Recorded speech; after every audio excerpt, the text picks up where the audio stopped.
Welcome to another episode of the Friends of Fantasy Benefits Baseball Podcast.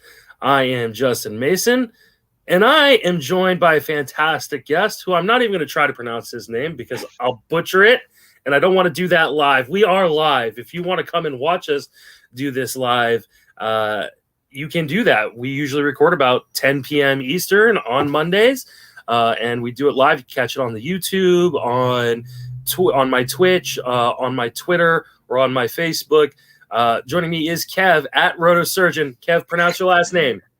Mahserejian, Mahserejian, Mahserejian. If I was doing a spelling bee, that's how I would do it. But nevertheless, Justin, thank you for having me on. I'm glad. I mean, I don't say I'm glad you didn't try. I like seeing the honest go, but regardless, yeah, happy to be on. This is it's a pleasure to be joining you to talk. I know we've had a couple conversations since TGFBI. So, let's get into it. We have a bunch of great topics today to discuss on fantasy baseball and recent events and whatnot. And, I'm raring to go. I'm ready to go too. I love talking to you on Twitter. I had you on the Potapalooza, and it's time to get you on a podcast and kind of learn from you a little bit. Remind everybody where you can reach on social media and then plug all your work. Well, Rotosurgeon is right here on the ticker right there, at Rotosurgeon on Twitter. My work can be found at rotoballer.com. The game day as well. I do everything at the game day, whether it be MLB, NBA, NFL. I'm just kind of a jack of all trades over there. And, I stay busy throughout draft season, the off season, and then right now MLB in season. So whatever you need, I got you outside of like NHL and soccer, I'd say. I leave that to the professionals on that end. But yeah, Justin, definitely happy to be here. I don't know how much I could teach you, but I'm happy to have a conversation with you. Well, you could definitely teach me about basketball because I could not. I'm in a couple 3-sport leagues, and every year I dominate baseball. I do really well in football, and then I'm like last place in basketball. I'm an absolute joke when it comes to the basketball stuff. But we'll figure that out another time. Let's talk some news and notes real quick. Adrian Moron left his start yesterday. Elbow issue, forearm issue in his pitching arm. Doesn't sound very good. That's typically the precursor of like a Tommy John type situation. Are you pretty much dropping him in any redraft league? I never rostered him to begin with. Morejon has a significant injury history.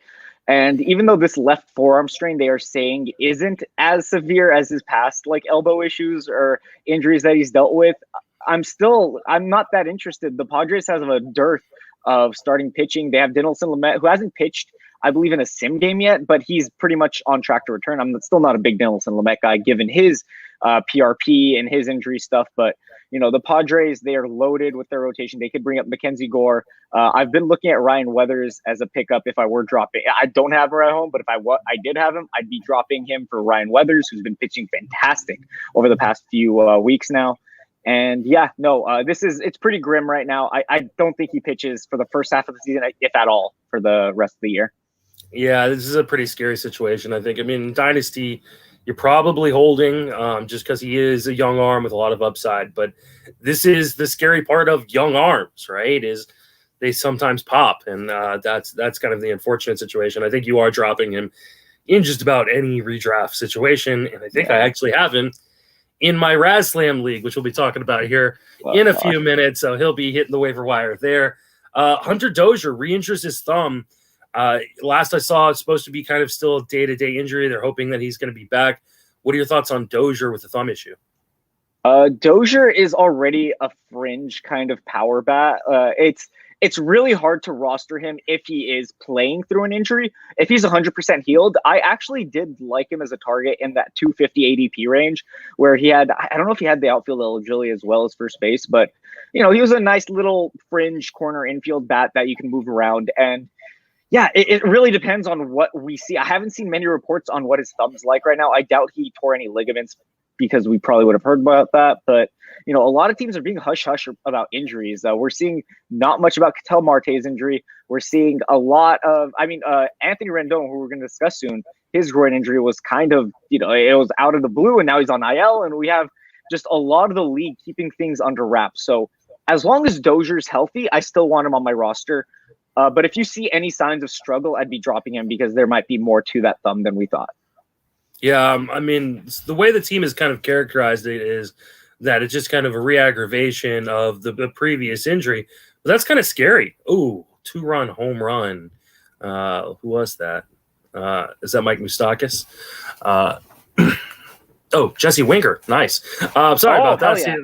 There we go. I have so much Jesse Winker. I'm ecstatic right now.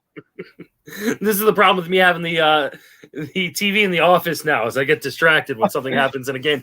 Yeah, I mean Dozier. I think the way the team is kind of characterized is re-injury. I don't like that. Like I don't want him to keep dealing with something. It might be best for him to go on the IL. Just get him out of your lineups for right now. Kind of hold. I like Dozier. I mean, I think people don't give him like kind of enough of a pass for 2020 when he had COVID. We give passes to Moncada. We give passes to Meadows, but no pass for Hunter Dozier. And this was a guy just was a StatCast like superstar in 2019. So hopefully he gets back, is healthy, and can show that power again and pick up third base eligibility. He's playing third base. This is kind of prolonging his ability to pick that up. Already first and outfield eligible, as you mentioned. So I like Hunter Dozier quite a bit. Anthony Rendon, like you said, hit the IL. I thought this was like a day-to-day injury. And then all of a sudden, like right as lineups are locking today, I get stuck with Anthony Rendon in my TGFBI third base slot. Nothing I can do about it now because he's stuck there. But how worried are you about this injury? Do you think this is kind of a short-term thing, or is it something to be a little bit more scared of? Anthony Rendon, I feel like for a couple years now, you have to bake in him missing time to rostering him. And at the price he was going at this past year with, the Angels are a good team. I'd say they're a good offense or a better offense. I haven't seen too much of, but, Trout's Trout and Ohtani's healthy and hitting. So I liked Rendon, but his price just seemed a little high, knowing he was going to miss time. And I don't like him missing time this early in the season. I think that's... I'm not going to sell. I mean, if you have him in a league where you can trade him, you obviously are not going to trade him now when he just hit IL.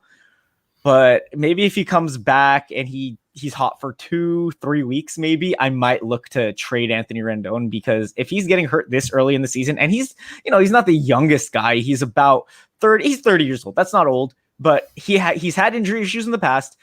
He missed half of the season in 2015, and then over the past 4 seasons.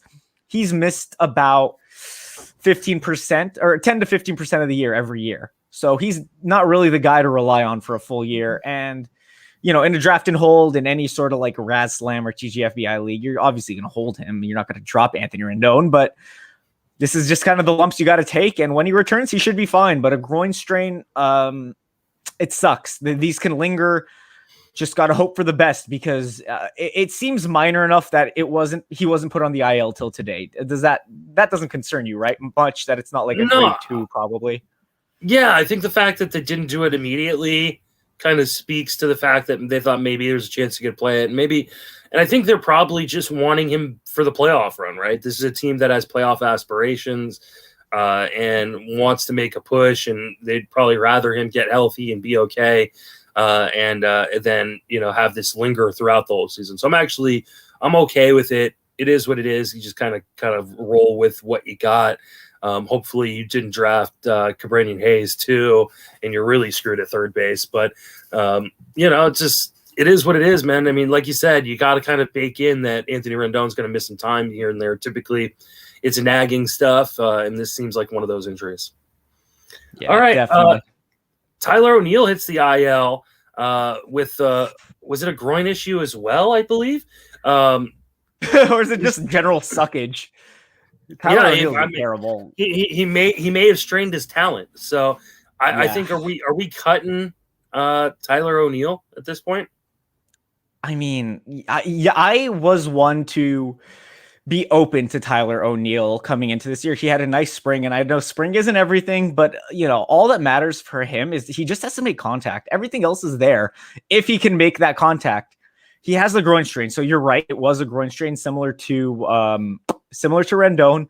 I'd say a groin strain for him is a little more severe than a third baseman like Rendon, even though Rendon is fairly flexible. He can get the balls here and there, but this could be extended if, I don't know, Austin Dean or Justin Williams. I forgot who the other Williams is. They also have, do they have any minor league guys that could come up? Lane Thomas. They brought up, Lane Thomas today. Yeah. Like Lane, good contact.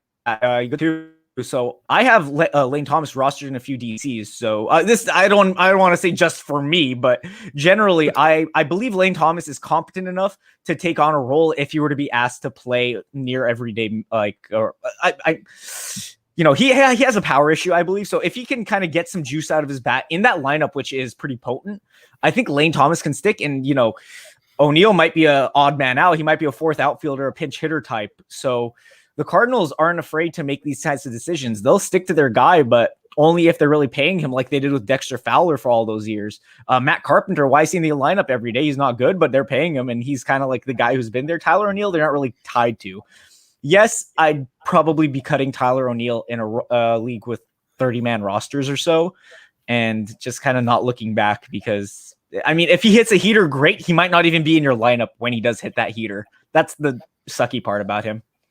Yeah, I caught him in my online championship league. So that's a 12-team, 30-man roster league. I can't wait around, especially if you play a lot in NFBC like I do, where there's no IL spots, or even if you're playing almost everybody's league with IL spots are filled at this point. It's just been a brutal start to the season for injuries. So I have no problem cutting Tyler O'Neill in pretty much any format at this point outside of NL only. Alex Colomé blew another save. It's his second save he's blown this year. Are you worried about him losing that role, and who do you think would be next man up? I never thought he'd actually have that role. I thought it was going to be a pure committee coming into the season with the Minnesota Twins. Colomé is kind of, I don't want to say old reliable because he was very good last year. This is his first year with the Twins. Obviously, he was with the White Sox. So, the AL Central, they know him fairly well. But, Tyler Rogers, yes. Or Trevor. Which Trevor? Trevor Rogers. No, was it? No, that's the Marlins, Trevor Rogers. Oh, no. Which Rogers is it? Taylor. We have Taylor, Tyler, and Trevor. I get mixed up with all of them right now. So yeah, Taylor Rogers was very good last year. I assumed he was going to be like the lefty guy for the ninth inning. They bring him in high leverage, seventh, eighth, and then keep him from the ninth if there's a bunch of lefties coming up. And then him, Colomé. I thought Tyler Duffy would be a guy who they could pitch it. Like he's been a very good reliever for the past 2 years. And then they have Hansel Robles, who they brought in this year as well. And honestly, I talked to my buddy Eric Smolsky on Twitter in the Rotoballer DMs, and he was telling me he's picking up Hansel Robles. He's looking like he's got his velo up. His stuff is playing real great. He was the guy with the Angels last year until he kind of, he lost it for a bit, and it just never came back. Short sprint season. He didn't have time to bounce back. But if you're going to go get anybody, I've been told Hansel Robles. I looked into it, and I believe it. He looks really good. He's getting the Ks. Have you seen anything from him that would make you not believe he might be the guy? It's hard. Typically managers like to go with their guy, right? But they also like to go with the right-handed guy. And so as much as I'd like it to be Rogers, because I have a few shares of Rogers late in drafts and stuff, I think you're right. I think it is going to be Hansel Robles. I think he's looked absolutely fantastic. Looked like the elite guy he was with the Angels in 2019. The velocity is back up. He's getting swings and misses. I think that if Colomé loses this job and it doesn't turn into a committee, because it could turn into a committee then, I think Robles is probably next man up. Mm-hmm. Hard agree. He hasn't allowed a walk, I think, this year. I think he's only allowed one, so that's not too bad. He's got a K rate at 37.5%. It's just only in about 4.2 innings, actually. So it's a small sample, but he looks really good in that small sample. Exactly, yeah. Christian Yelich left the game yesterday with back tightness. I don't think he's in the lineup tonight. How scary is this? Because, this was everybody, a lot of people's first round pick. He was going around, I think, pick 10, pick 11 during draft season. And going into 2020, he was like number 1 or number 2 overall player off the board.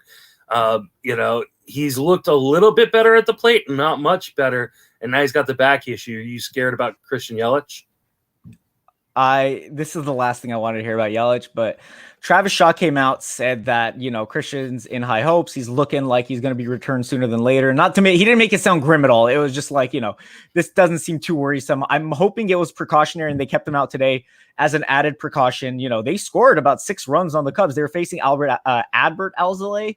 I believe they put up, he looked okay-ish, but, the Brewers took the lead. Freddie Peralta, 6 innings, 10 Ks. So I think this was kind of a rest day more than we're still worried about your injury day. I'm obviously I rostered Christian Yelich in a couple of leagues. This is my biggest fear as well. The back. This is daunting for the last few years, but he's still fairly young. I don't think back issues, as long as he doesn't have like a major strain, if it's like spasms or soreness, I'm not too worried. So like, what are you really going to do? Sell him off right now? It's another Rendon situation. I mean, Rendon's on IL. Yelich isn't, but you're not going to sell him. You're just going to keep holding on. I started him this week, assuming he's going to be back tomorrow. And that was in a half-week lock, so until Thursday. So I'll take the 3 out of 4 games if I could get them, or 2 out of 3, and I'll be happy with it. Yeah, I'm right there with you. I started him in the leagues that I have him. I wasn't just gonna put my first-round pick on the bench just because I think he might miss a game, but it sounds like he's gonna be okay. Something to just keep an eye on, though. He could, if this continues to flare up as it has in the past. He could hit the IL at some point. Avisail Garcia, Jackie Bradley Jr. would get more playing time in those kind of scenarios. So just kind of keep an eye on that. And if you need a replacement, those guys are probably on your waiver wire in most leagues. All right, that kind of covers the news. Slow news day for the most part. Let's talk about kind of a strategy piece real quick. Someone reached out to me on Twitter, was like, hey, listen, I've got my cut line fab. There's only 2 fab periods of year. I don't really know how aggressive I should be. And so I said, you know what? We'll cover this because Kev and I are both in the top 15 in the overall of RazSlam. And so we're going to be doing our fab tomorrow. And so this is a good time to talk it out. So what is your kind of, overall strategies in these leagues where there's only a few fab runs per year? Do you tend to be aggressive early? Do you tend to kind of maybe do like a 50-50 split? What is your kind of approach? Obviously, it's all context dependent. I'm not going to be gung-ho one way or another year to year. This year, I'm looking at the board. And, first off, it depends on how your team looks. How is your team healthy? Did you draft players that are off to good starts? Did you draft players that are injured? Did you draft players, whatever? Evaluate your team. Is your team better than what's on waivers? If so, you don't really need much help. Why do you have any reason to spend much money? I'm looking at my team on RazSlam right now. I have 1 player I need to replace. Luckily, knock on wood, I don't have many replacements to make.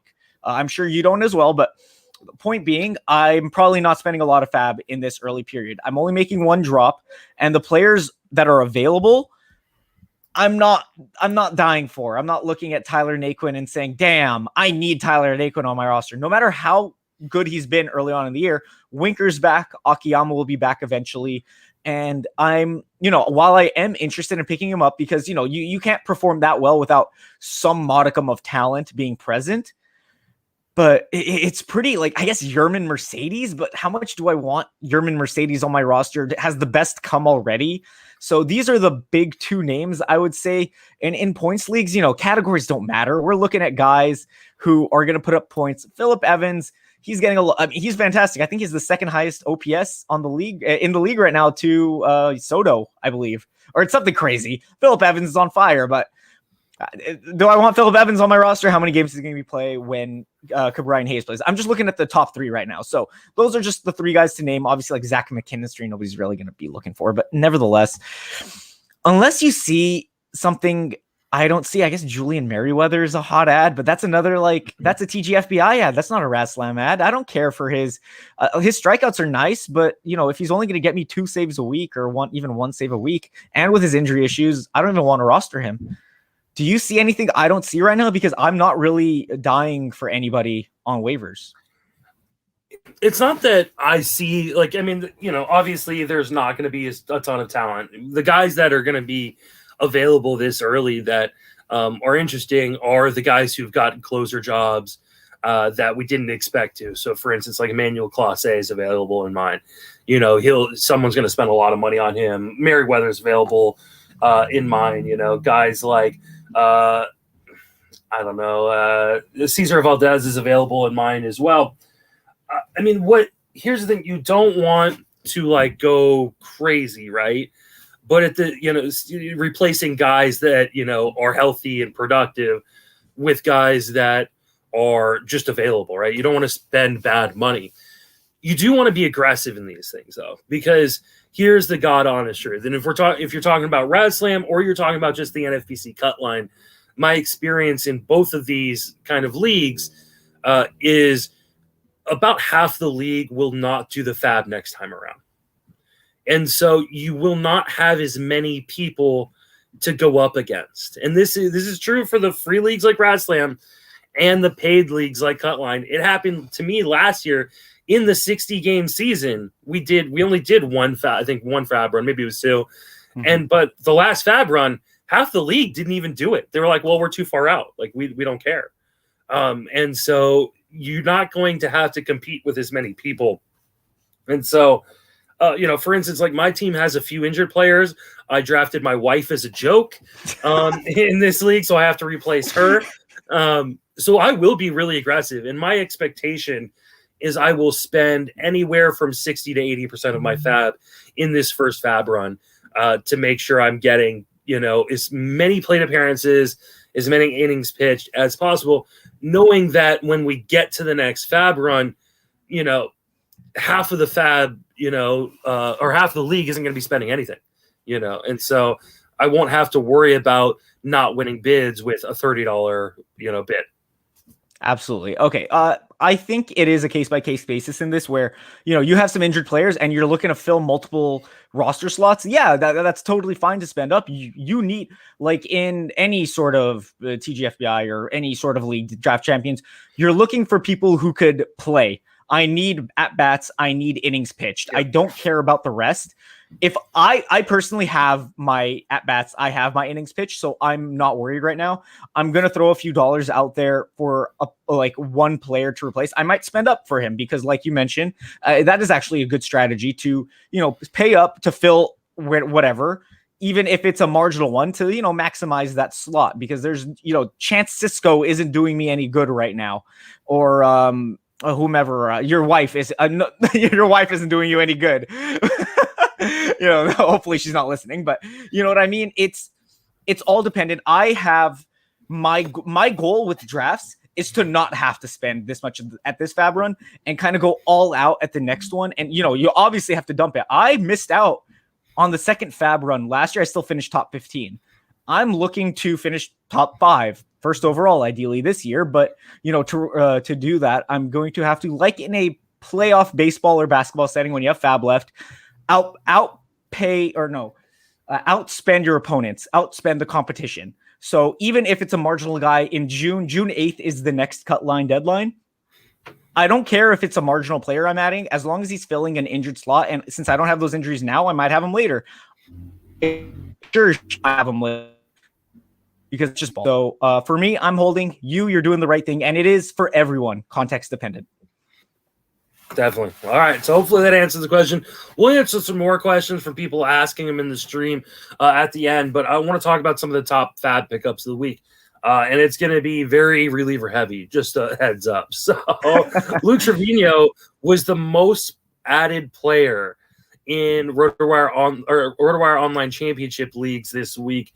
I mean, Diekman has been the guy that they've been talking about as the guy that's going to be the closer, but there are a lot of people, including some really smart people in the industry, that think Trevino is the guy. What's your take? Are these guys sharing it? Does one guy emerge, and who is it? I was actually on the operating room here talking about this with John Legeza, and he that's MLB Moving Average at MLB Moving Average on Twitter, and we had a tough time. Kind of like we like both these guys. They're both good pitchers. They're both very talented relievers. What Bob Melvin does with this closer situation might be a game-to-game, you know, decision. We saw him come out. I'm going to read the quote if you don't mind. It was if we can keep moving forward with Lou, he gives us an option to close as well. He's pitched really well for us. We've seen what he can accomplish when he's feeling good. And what he said about Diekman was, sometimes his spot comes up in earlier in the game, and it's matchup dependent. Diekman's the lefty, Trevino's the righty. Historically, righties are favored for closing. Trevino was he wasn't a closer, but he was saving games in 2018, his rookie year, when Treinen was struggling. And he was I thought Trevino was the closer of the future in 2018. He had 4 saves. He had 74 innings pitched, a K rate of 27.4%, 3.5 xFIP, sub 3 ERA. He was incredible. I was like, this guy, like, Oakland pulled another one out of their butt. Like, I'm just gonna say, like, maybe it's delayed. I bought into Trevino last year thinking that maybe with Treinen gone, he's the guy again.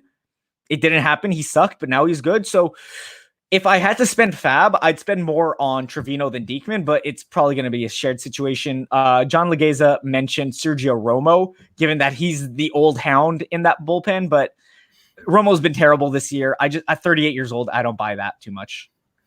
Yeah, I don't. I think maybe time for Romo's over. I hope it's Diekman, because Diekman's the guy I have the most shares of. But Trevino, I think, is probably the one who's going to end up with the role. Because like you said, typically righties are the ones who kind of get a little bit of the preferential treatment, and lefties get used in kind of the spots where they're needed, right? So, and then we have Carlos Marcano, who's going to be on a podcast with me here pretty soon. He says Wendelken. I like Wendelken. He might be the long-term play, but I think Trevino, he's been the best pitcher in that bullpen so far this season. And obviously we're 9-10 games in, so who knows what that even means at this point.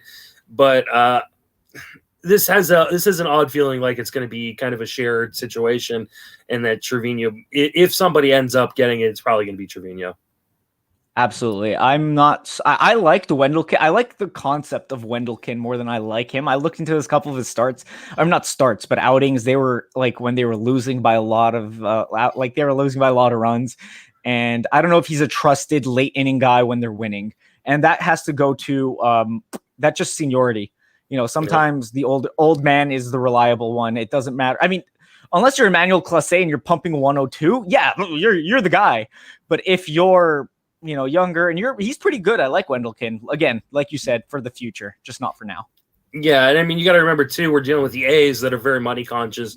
They're going to give it to the old guy who's already got a set salary, as opposed to giving it to a guy who could raise their number in arbitration. So, Corey Knebel was the second most added player this week, and I think maybe people hadn't seen Kenley Jansen's last outing, where he just looked absolutely dominant, like the guy that we've seen in the past.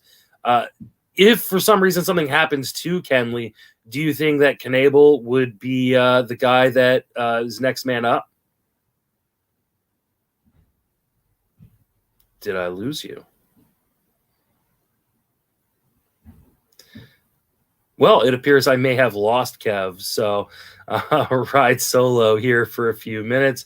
And if he doesn't show back up, maybe we'll have to end the stream a little bit early, and unfortunately, but yeah, I think Knebel is a guy that has a ton of talent, and if he were to assume the role in Los Angeles, that he could clearly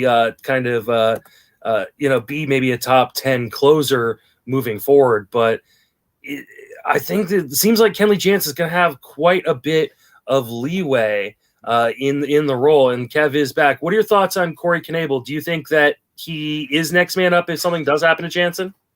Okay, yeah. So sorry, I'm a Dodgers fan, so I don't like to have an inside track on this, but I've been keeping my ear to the ground with the close situation. I've been asking around, and it doesn't seem like Knebel is going to be the guy more than maybe if assuming Jansen stays healthy outside of like 8 to 10 saves, which that's great. If you could get 8 to 10 saves out of a backup, that's awesome.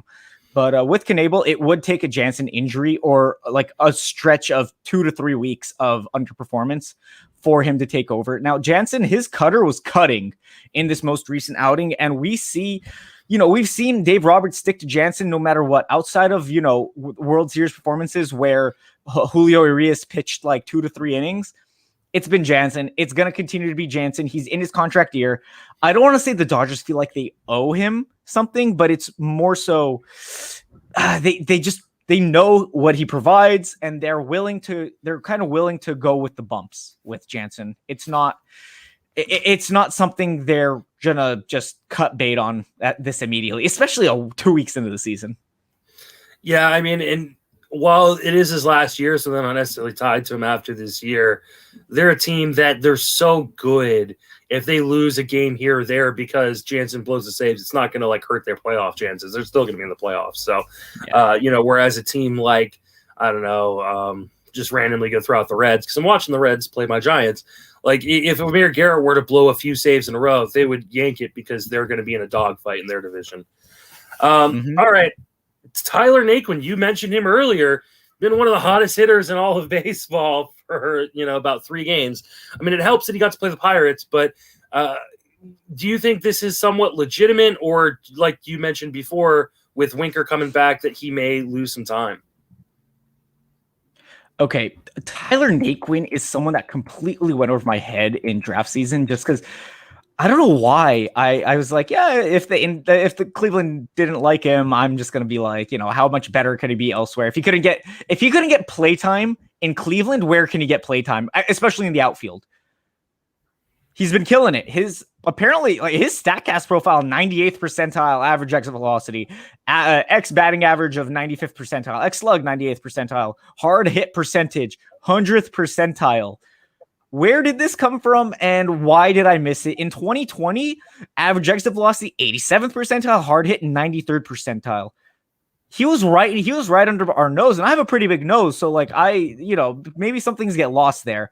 But I'm gonna say this is legit-ish. When he's playing his, I want to say 2 out of 3 games, I think he'll play 4 times a week, let's say. They're going to be rotating that outfield. Akiyama struggled last year with the bat. So even when he returns, it's going to take some incredible performance for Akiyama to really earn his role outside of like a pinch hitter, pinch runner situation, unless he plays over his head or an injury occurs. I think Winker's settled into his situation where, Winker is, they like Winker a lot. They bat him leadoff. They were batting Naquin leadoff until now. So it's going to be a weird situation with Senzel, with Naquin, with Akiyama. I think it's going to be a mix. I think Naquin plays the most because Senzel's not the most trustworthy guy as we've seen, but they want him to play center field, and he's probably the best defender of the bunch. But, if the bat's playing, and it's going to be hard to bench Naquin if he's hitting like this. So I'm fine with adding him. I'm going to be trying to add him tomorrow, but I wouldn't bet on it for the rest of the year, but I wouldn't be shocked if he's a 28 home run guy. Yeah, I'd be pretty shocked. I just don't know where the plate appearances come from. I mean, this is one of those situations that could work itself out, right? I mean, Jesse Winker hasn't been the most healthy guy throughout his career. Nick Senzel has probably been the least healthy guy in the entire league throughout his career. Akiyama's hurt right now. This could easily work itself out one way or another. But if all those guys are healthy, I just don't know how you get Naquin's bat into the lineup when Senzel is, a former top prospect. Winker, when he's healthy, at least on the strong side of platoon is very, very good. And they're paying Akiyama. So I worry about the long term with Naquin, but like you said, if he keeps hitting, they can't take that bat out of the lineup, and he's not a bad defender either. So, or at least not an atrocious defender. I would say he's probably average to below average, a little bit below average. So, but he's no worse than, they were running Castellanos out there every day. So, you can't really complain when you got him. So, I don't know. I've never been a Tyler Naquin guy. I continue to kind of have some reservations about him as well. But I worry about the playing time. So I'm probably passing. I think I'd rather get the next guy we're going to talk about, and that's Akil Baddoo. Baddoo, again, fourth most added player this week in FAB in the online championship on NFBC. He's got power, he's got speed, he's got strikeouts. It seems like the Tigers are going to let him ride the hot streak because he has been hot. Question is, Kev, how long can he keep it going? I mean, how long can anyone keep a 500 ISO going? I'm not going to say Baddoo's bad. We're like Akil Baddoo. Sorry, I had to do that. But nevertheless, sorry. I don't hate Badu. The fact that he's probably going to play every day is very appealing. The Tigers stink. They just put Miguel Cabrera on IL due to biceps. I don't know how long that's going to keep him out. Miguel, great guy, but he's had a long career, and I guess this team is pretty janky. Candelario's all right. Grossman, he gets on base at least. What is it? Victor Reyes, Willie Castro. It's just such a mediocre team. They're bottom 10 versus righties and lefties right now. They were great versus lefties last year, but they have a lot more lefty bats in the lineup with Mazzara. I don't know why they're running out Mazzara in the 5-hole. I just don't like. My strategy is get good players on good teams or get good players on average teams, and then you want good players on bad teams. This is a good player on a bad team. It's so hard to want to roster him or spend too much fab on him. Like, he really is going to have to start stealing bases consistently for me to be wanting have any desire, or he has to jump up into the 2-hole or 3-hole or something, because as of right now, in like the 7-6 spot or wherever he's batting, I have little to no interest in Badu. I'd let someone else pay for him. Naquin, to go back to him, he hasn't had a strikeout issue throughout his career. He's always had a decent bat. He's just needed consistent play time. And he's already, I said 28 home runs. He's already 5 home runs to the way to 28. So that's the only reason I brought up 28. So if I had to pick between Naquin and Badu, I like Naquin's home park more than Badu's. And I like the lineup Naquin's in more than Badu's. And I trust that guys around Naquin are a lot more injury prone. So yeah, I'm not really looking for Badu, even though I like him long-term. I think this is a very good bat for the Tigers. In Dynasty, yeah, go ahead. Go grab Badu, but not redraft. Yeah, I tend to want to agree with you on Badu, especially because as much as I like him, he's going to be one of these guys that are just extremely streaky, right? Because he strikes out too much. He doesn't make a lot of contact. He's got power. He's got speed. That's great. And so when he's hot, you roll with him. But you have to be willing to kind of just dump him the moment he starts to cool off, because it's going to happen.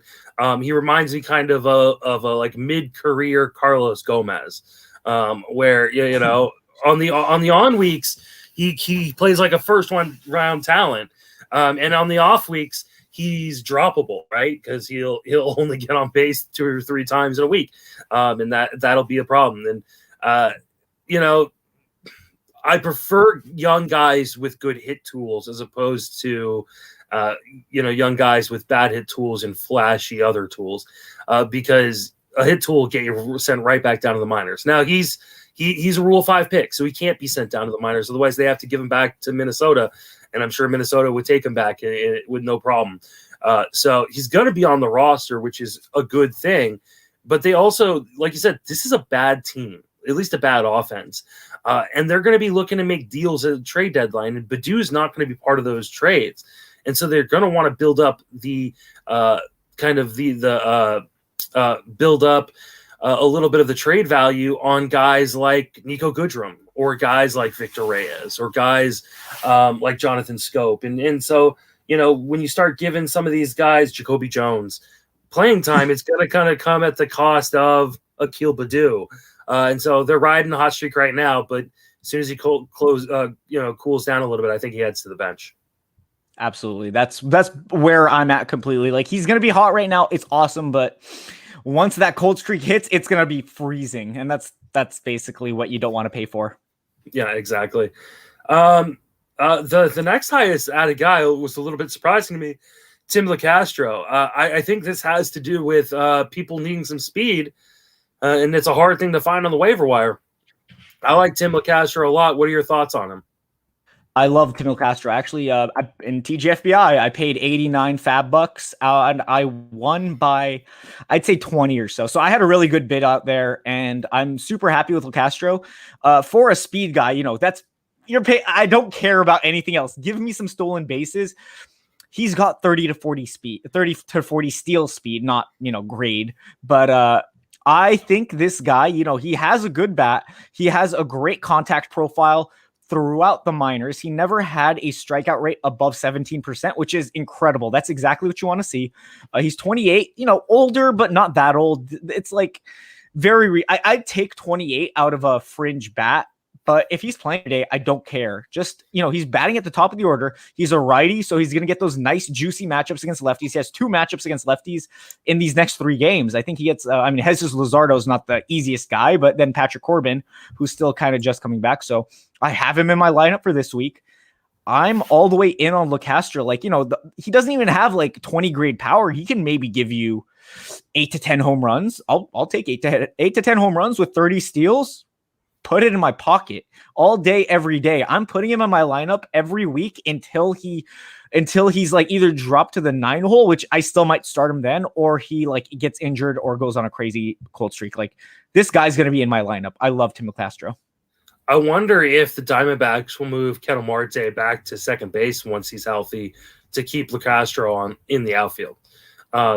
Because the biggest concern about LeCastro's playing time now that Cole Calhoun's back, once Ketel Marte is back himself. So, if they're going to keep Ketel out in center, then LeCastro becomes a 4th outfield. Not that he doesn't have value as a 4th outfield, because they're going to want to give guys like Calhoun and Peralta and Marte days off, and LeCastro can play all 3 spots. But he becomes more of kind of a Gerard Dyson or Rajay Davis kind of character, as opposed to the guy who's right now, like you said, leading off. I mean, and they're letting him run. I think he's a must pickup right now to at least ride until we see what happens once Ketel Marte comes back. But, it's not like the Josh Rojas experiment seems to be working out the way that some people in the industry thought it would, because he's already hitting the bench way too often, and I don't think Josh Van Meter is blocking Ketel Marte if they want to move him back there to keep LeCastro's bat in this lineup. So, I would be pretty aggressive on LeCastro if he's still available, and he is available in a number of especially 10, 12 teamers right now. So go grab him, because everybody could use a stolen base or 20. Yeah, I'm actually looking at LeCastro. I'm not LeCastro, but the Diamondbacks, and they're dropping like flies, man. Mm-hmm. Christian Walker's on the IL with an oblique. They just signed. They're so desperate. They signed Josh Reddick off the street. That should tell you enough. Oh, wow. We're seeing a lot of hush hush on Marte, and there isn't really much of a timeline. They're just going to let him heal. I don't know what happened to his hamstring. The injury looked terrible. You saw it. I saw it. If that's somewhat of a grade 2 or even, God forbid, a grade 3 hamstring strain, it says rotosurgeon. I'm not a doctor, just to clarify. But I've been playing fantasy. I don't look old, but I've been playing fantasy for like a decade now, and I know what it's like when a player goes out with a grade 2 or grade 3 hamstring strain. Even when they return or they're set to return, don't expect much back. They might be limited. Marte, he might be out till June, July, and so until then, if LeCastro's in my lineup, that's money for me. He's a great center fielder. They don't have much else. You mentioned Josh Van Meter. Pavin Smith, I guess, is going to get playtime at first base for Christian Walker. This is a terrible team. So, to give the caveat of a good, he's not a good player, but he's a decent player on a bad team. The Diamondbacks are by all means a bad team. If you're batting leadoff, I'm interested. I don't care what team you play for. You're batting leadoff, I'm in. Mark Kanya, someone I was interested in all offseason. I drafted just because I'm like, he's the leadoff guy. Who cares who's batting behind him? I don't care if Matt Chapman or Matt Olson are cold. So, yeah, LeCastro, just because of what the Diamondbacks have already shown, I'm 100% interested in. And Marte, I'm not really worried about for a little while. Yeah, I don't think Marte is coming back anytime soon. Like you said, team isn't really saying anything on Marte, which sometimes speaks volumes in itself. Mm-hmm. All right, Johnny Cueto. Speaking of blast from the past, he has had a good start to the season. Did the little triple shimmy against the Rockies. Was the sixth most added player in RotoWire Online Championships leagues this week. Is this a resurgence of Johnny Cueto, or just a couple nice starts versus some bad teams? Okay. I don't want to say this is the resurgence, because you're not going to get a 2.5 ERA all year, but I do think Johnny Cueto is set to have a bounce back season, and I kind of regret not buying in. I was always worried about the injuries.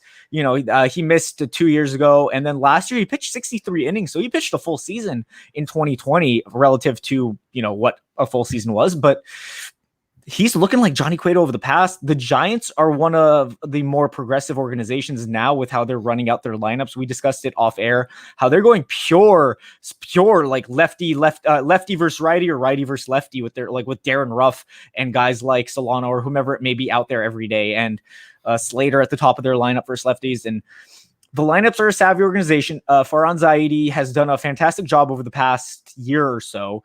I think they're on the up and up, and Cueto is, I don't think he ends the year necessarily with the Giants, but I do think he has a resurgent year.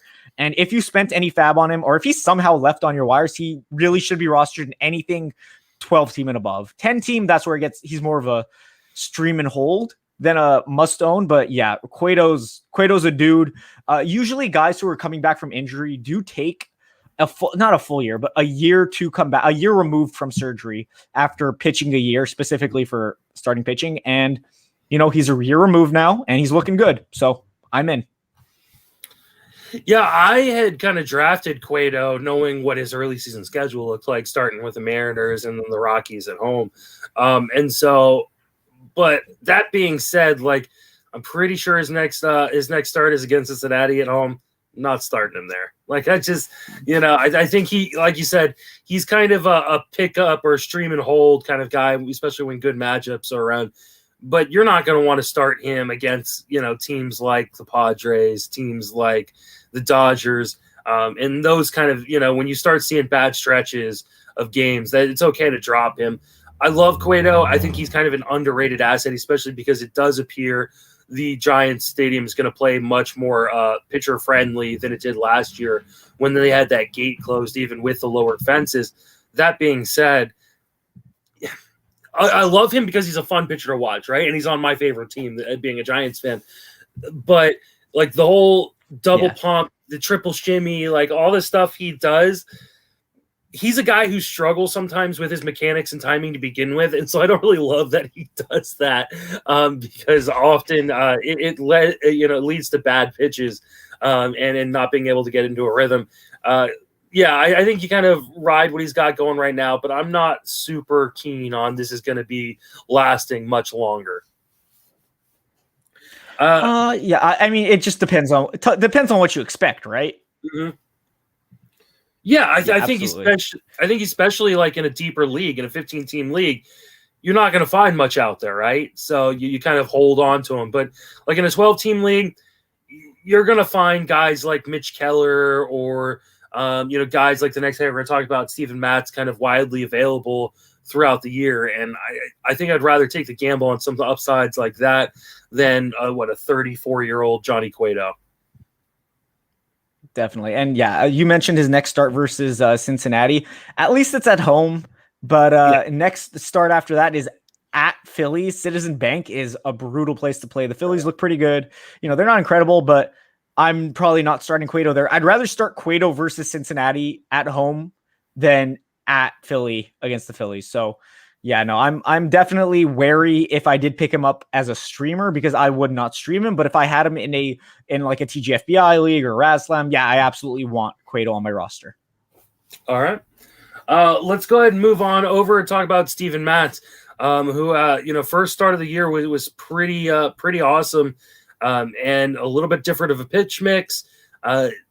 Is this the year Steven Matz finally kind of breaks out now that he's not a New York Met? I mean, how? Did I lose you?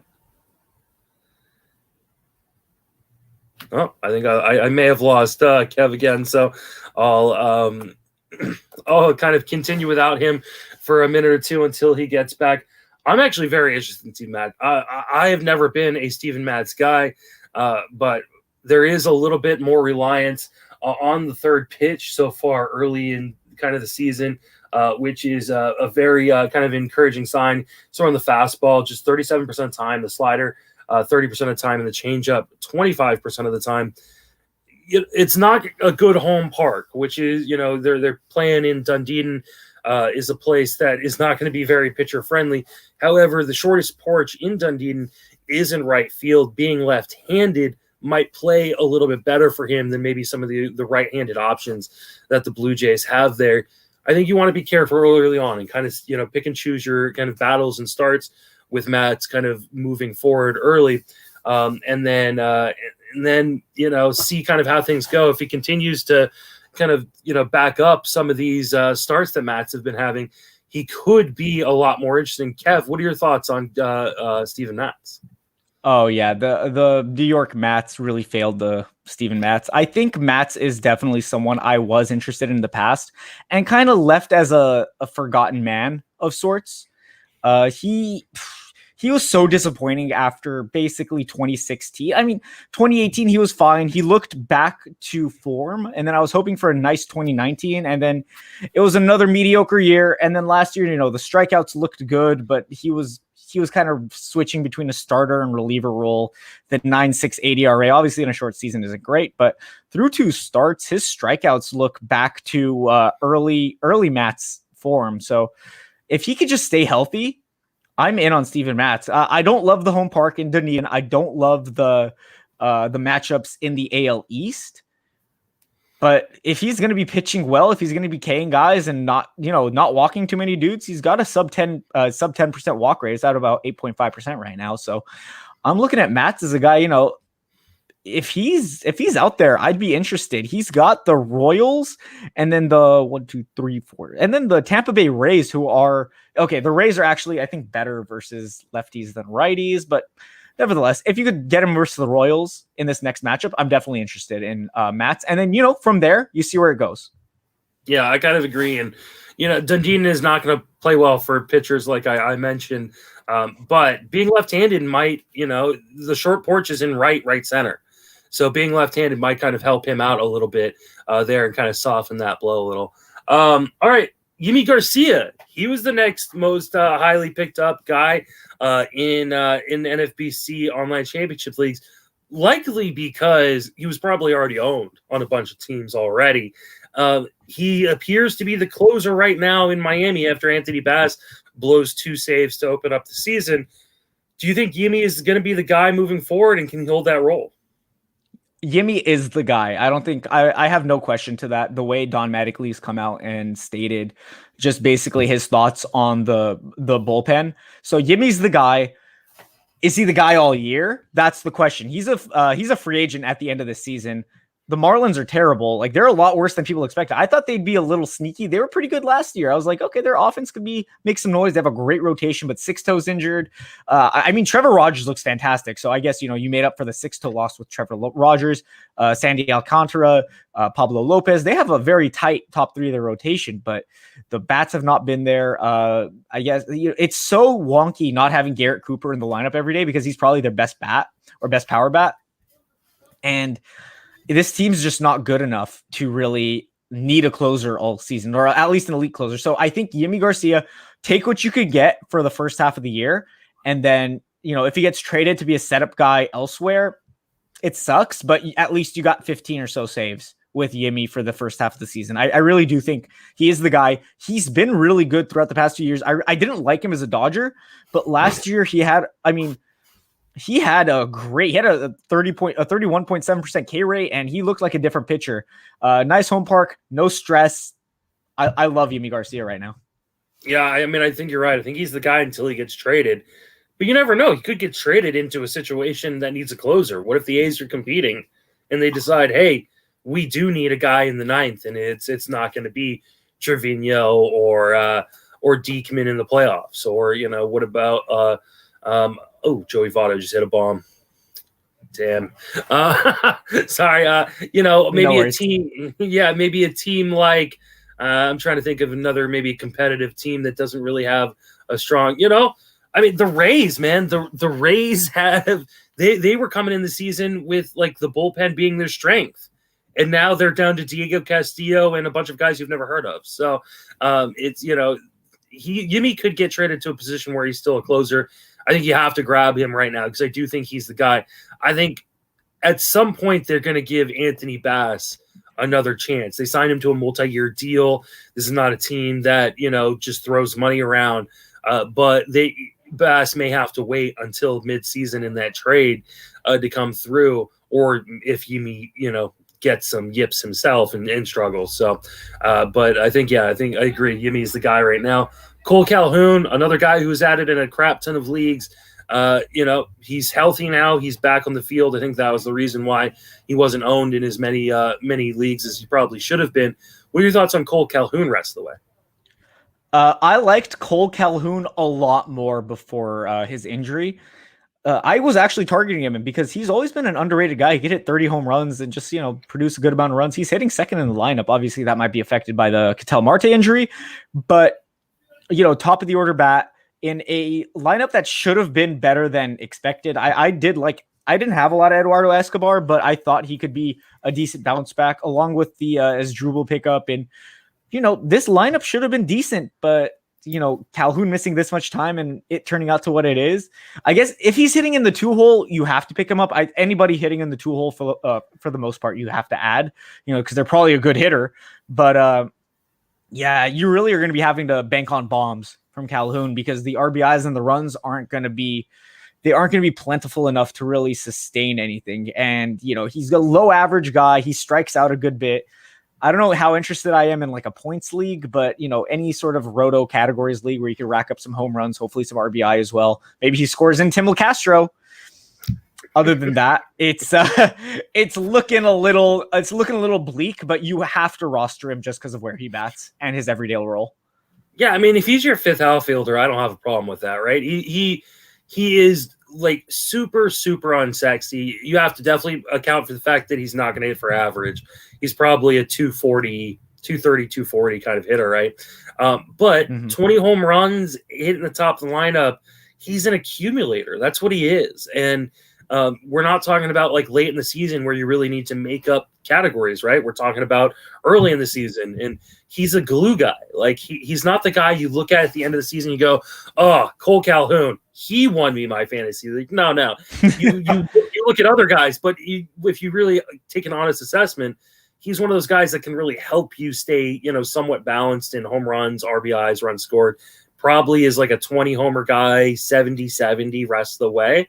And that's fine. Like, especially if you're getting off FAB, didn't put any draft stock into him. Absolutely. And I think Yimi just got his first save, or no, not first save. Sorry. He just got another save or a win, I believe. I'm trying to figure it out because, yes, it is a win, unfortunately, but he came into the ninth. So he is the guy. I don't think there's any doubting that. I was just looking at the numbers right now. There you go. Let's finish out with Luke Weaver in terms of our FAB pickups. He was, I think, the 15th most added player, but he went out and just absolutely dominated yesterday. This is a guy that I was in on early in draft season. I was like, I'm getting back in on Luke Weaver. And then he really, really struggled in spring, was truly atrocious. And Austin Slater just made the most amazing catch in this game. Holy crap, that was that's gonna be on ESPN later because he just like dove over a fence into the net in right field to catch that ball. So I'm just watching again.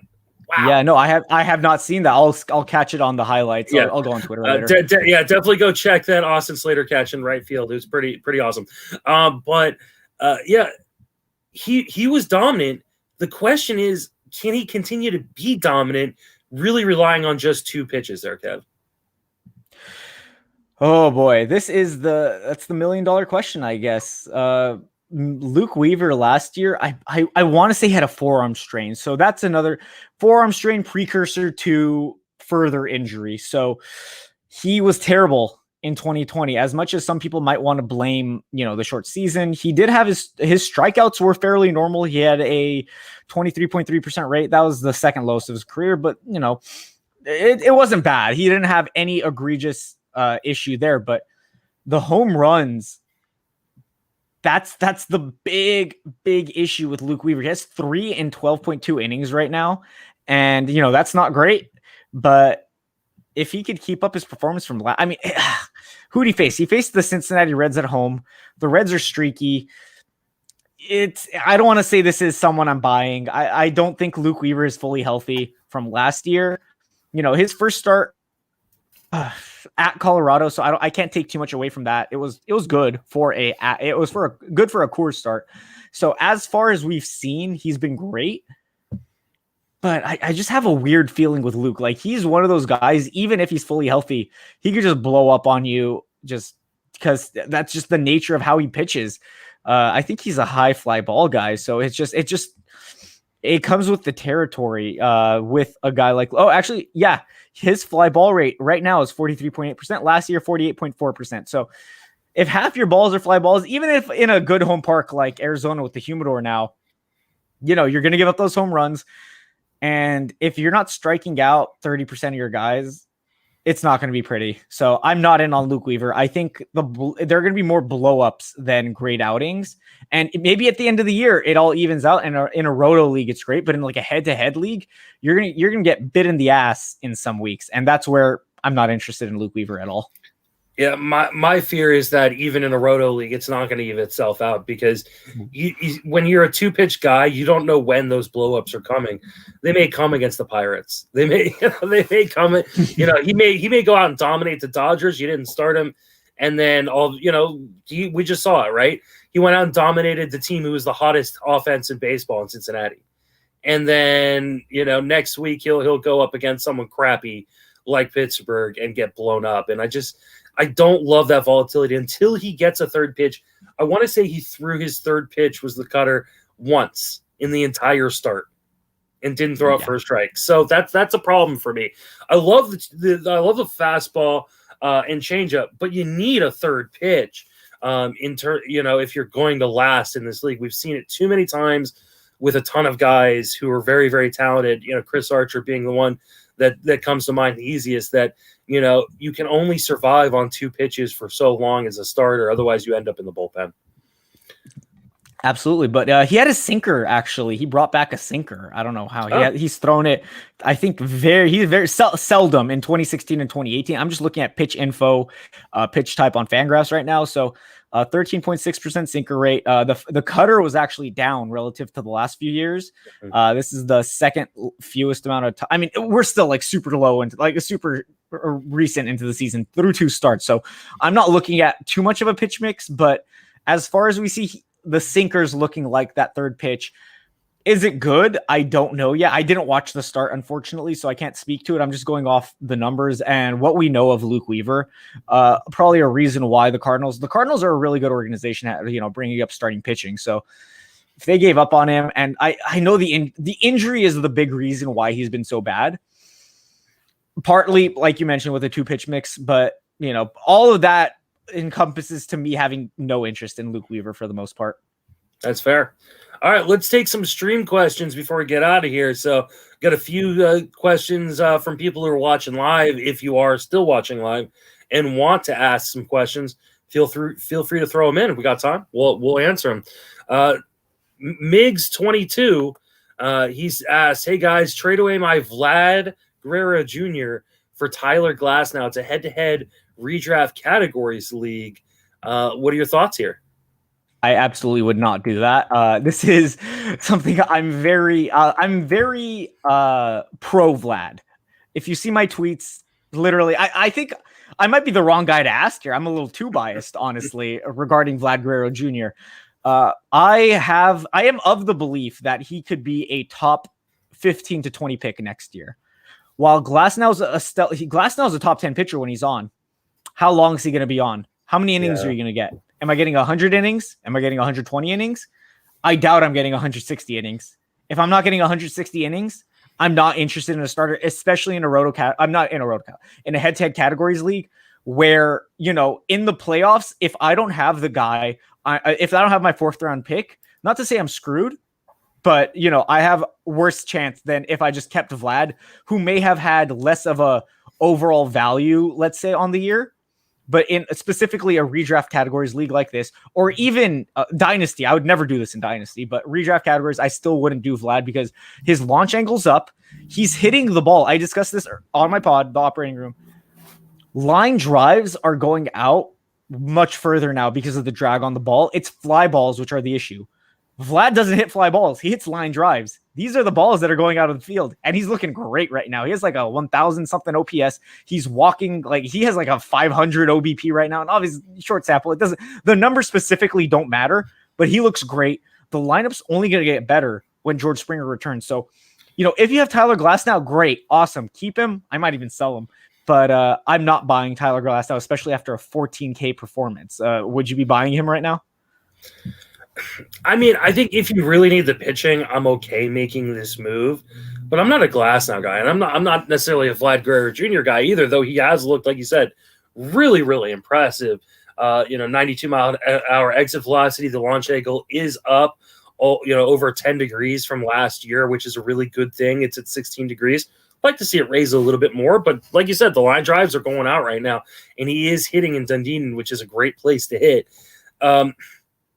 Yeah, I mean, if I really, really needed the pitching, like I was really desperate, I wouldn't mind necessarily making this move. I just feel like Glasnow is one of those guys that it's his injury history, man. That's what scares me the most. And there's nothing worse than trading for a pitcher and then you losing that pitcher really, really fast. And, it happened to me the year Syndergaard went down. I traded Paul Goldschmidt, who is, the first round talent back then. And Syndergaard goes out and then fucking 2 weeks later, all of a sudden Syndergaard's done for the season. And so, yeah, if I'm going to trade a guy who could be, like you said, I believe in the talent of Vlad. I don't know if it was going to happen this year or not, but he could theoretically be a top 15 pick next year. If I'm going to trade that for a pitcher, it better be a fucking horse. It better be someone I'm really, really comfortable with. And considering Tyler Glasnow's injury history and then his mechanics getting wonky because he's so tall at times, I'd much rather get someone I feel is a little bit safer. Go get a Lance Lynn. Go get, maybe you could get Corbin Burns. I don't know. Corbin Burns has been pretty hot, but that's the type of guy. I want someone that I feel pretty comfortable that is going to give me a lot of innings and doesn't have much injury risk. Absolutely. I was actually about to say, if I'm trading for a pitcher right now, I'm selling high on Vlad. I'm getting Corbin Burns because his issues with innings aren't injury related. He was a reliever and they converted him to a starter. So I'd bank on that, staying the course rather than Tyler Glasnow, who has an injury. He has forearm strains. He has, both of them throw hard. So you can't say, one's throwing harder than the other. So they're both likely to get injured from throwing hard, and pitchers naturally are more injury prone than hitters. And even though Vlad, he's a big guy, maybe he twists a little too hard, but after losing weight, he's looking a lot more flexible. He's not lumbering out there. So yeah, I no way in hell I make this deal, but if I am in need of pitching, like you mentioned, I would be open to making a deal. I don't know for Lance Lynn, but Corbin Burns, Bauer, maybe those are what I'm looking for if I'm looking to trade Vlad Jr. Yeah, if I'm trading Vlad Jr. right now at the top of his value, I want a guy that I would have taken in the second or third round as a pitcher, and in Glasnow wasn't one of those guys for me. So, David Mendelson asked me, Justin, what's up, or what's the update with the Quest Hall? Still everything's still tasty? It is tasty. I've been working out. I've been walking every day and trying to work out every day, and eating my Quest bars and drinking the Quest shakes are really what I've been chowing down on. So yes, I was wrong about Quest bars and Quest nutrition. I have been enjoying it. I doubt I will pay the price that they cost to go get more, but I appreciate them sending me a bunch of free samples. Neil Comer, he asked, if you've got time, what do you do with Andrew Vaughn? He was benched again today. I don't know what's going on in Chicago. You bring up your top prospect, right? You say, hey, we're gonna let him play the outfield because Eloy got hurt, and then you don't play him. They're losing a year of service time by bringing him up. Now they could get it back if they decide to send him down at some point, for a month or so. But I don't really understand it. I don't know that I'm ready to drop him yet, but I totally understand if other people are. What are you doing with Andrew Vaughn? I dropped him in the one league I did have him. I rostered him in like a points league or something. It was like I want to say a 10 team. It's a weird industry leagues where it's a baseball league, a football league, and a basketball league. So you have players rostered across every realm, and each individual sport has its individual players. So it's not like there's a mix of scoring. But yeah, I had I rambled, but nevertheless. Vaughn, I had there. I was just like, I have no interest in rostering someone specifically in a points league who's not playing every day. He's not a worse center. I don't want to say center. He's not a worse left fielder than Eloy Jimenez. I don't think anybody's a worse left fielder than Eloy Jimenez, but his bat has been playing well. La Russa's very, I'll stick to my guys kind of guy. And this seems like an issue between management and general management or the front office. I think it would be smart for the Chicago White Sox to send Vaughn down to the alternate site. Just let him get at bats. He has a good amount of walks. He's walking and, he's striking out a little bit too. I think he has a 25% walk rate, but he's not in the lineup enough to really get going. I'm not a Major League Baseball player. I can't speak to this. I've played sports before, but I've talked to people who played sports like a lot more not professionally, but at a higher level than I have. You play better when you're consistent, when you're in a rhythm. Getting cold is a real thing. It's not like, we're playing in some vacuum where every time you go up, every at bat you get is the same feel of an at bat. So I want to say they've really done him a disservice the way they've treated him. Madrigal, I don't feel the same way about. Just to, get onto Nick Madrigal. He's not a very good player. He's a decent second baseman as a defender, but what they're doing with Vaughn specifically, they really need to just send him down. Because if you're playing Nick Williams and Danny Mendick and Lurie Garcia over him, yeah, what the hell? Yeah, I really just don't understand it. The Mariners, it's a bunch of bullshit that they won't bring up Jared Kelenic and Logan Gilbert, right? They've got injuries, they've got spots for them. They're clearly as good as pretty much anybody on that team at the moment. Anyways, they're just gaming the service time, right? Chicago's not in that situation. They would have to learn how to play the outfield. And, so we're going to send him down so he can learn to play the outfield. Yet they're not doing it. And they're just wasting him on the bench. I absolutely don't get it. That being said, if you drafted Andrew Vaughn, more than likely you drafted him thinking he wasn't going to be up at the start of the season anyways, and you were going to have to hold him on your roster for 3 weeks. And if you came in with that idea, I would wait. I would wait unless you're like in a really bad situation in terms of injuries and you just can't afford to put him on your reserve list or your bench and you have to play him, then I understand making the move. But if you were going to roster him on your bench for 3 weeks anyways, give it a few weeks. This guy is, widely considered a top 5 prospect in baseball. And that's for a reason, right? So I wouldn't yet give up on him, especially if he does gain outfield eligibility. Having that first outfield eligibility, if he does find himself in full-time playing time at some point, will be valuable. But I hate giving up a guy that you probably drafted in the top 200, thinking you weren't going to be able to use him for the first 3 weeks anyways, and before that 3-week mark hits, you're already dropping him, right? There's nothing worse than giving your opponents like that kind of production when you weren't patient. So it is a bit concerning, their usage of him, but I still believe in the talent. And if I do have him in a few leagues, I'm not dropping him, throwing him on my reserve list and hoping that the playing time situation works itself out one way or another. Absolutely. I'm on board with that thought process. And it really depends on your league. Always, everything we've discussed thus far, it's context based. It's league to league. Right now, like if you have the opportunity to drop him in like a 10-team league, I would. But if you're in a 12, 14-team larger industry league, whatever it may be, and someone else is going to pick him up immediately, then yeah, definitely it's probably wise to hold. And it's Yerman Mercedes' fault more than anyone else, I'd say, because he's been hitting out of his mind. Vaughn should have been DHing. But Yerman Mercedes. Yeah, Neil says he's in a shallow league. He thinks it'll stay on the free agent list and go back to him again. If you're in that position where you think you can get him back, go ahead. Because one of the things about shallow leagues, especially if you're playing with your friends, as opposed to playing with a bunch of really, really good players or playing NFBC, is they often sort by stats, right? And so when a guy like that doesn't do well and has bad stats, they get buried in kind of in the free agency list, and people aren't looking for those guys when they get that call back up. So you might be able to get away with it there, Neil. That is going to wrap us up for this episode. Kev, thank you so much for joining me. Yeah, Justin, thank you so much for having me on. This is a blast. I've been getting, I'm using this ring light, or it's a knockoff ring light. It's burning my face right now. So I'm very glad you decided to end it right now. I'm going to go wash my face as soon as possible. But yeah, no, it's been a pleasure talking to you. I look forward to our future discussions. Hopefully you can join me on my pod Anytime. soon enough. Definitely looking forward to it. We'll schedule time and place and whatever, but yeah, that'll come up soon enough. So everybody make sure to subscribe to the Operating Room on Apple Podcasts or Spotify, wherever you listen to podcasts.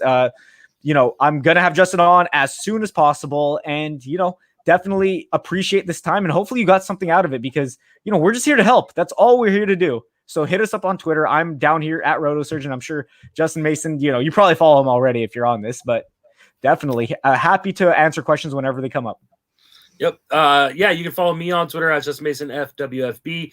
I write over at Fangraphs Daily, at Fantasy Alarm, pretty close to daily. I'm going to be doing podcasts with a lot of people in the industry.